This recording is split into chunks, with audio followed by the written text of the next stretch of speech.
Les entreprises sont en première ligne dans la lutte contre les changements climatiques.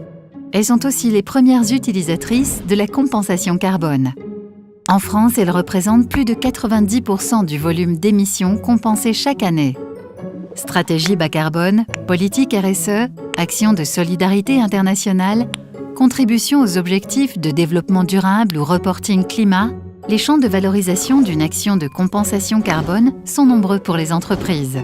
L'application la plus fréquente, car facile à mettre en œuvre, consiste à compenser tout ou partie du fonctionnement d'une entreprise, comme ses déplacements professionnels, ses consommations d'énergie ou ses achats.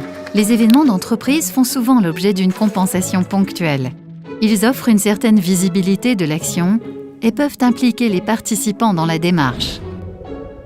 L'entreprise peut aussi compenser sur sa propre chaîne de valeur. C'est ce qu'on appelle l'insetting.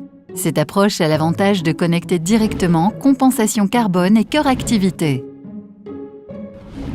Par exemple, une entreprise de cosmétiques peut limiter les émissions de CO2 dues à la fabrication du beurre de karité, matière première indispensable à la fabrication de ces produits.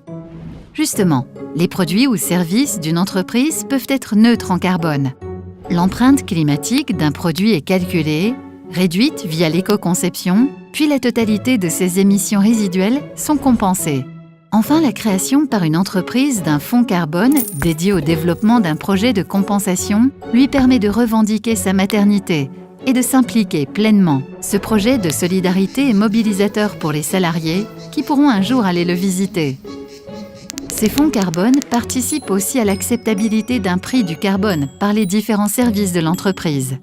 Bien utilisée, la compensation carbone est un formidable moyen de valoriser l'ensemble d'une politique RSE d'une entreprise. Elle permet de sensibiliser aux enjeux globaux du développement bas carbone et de la transition écologique.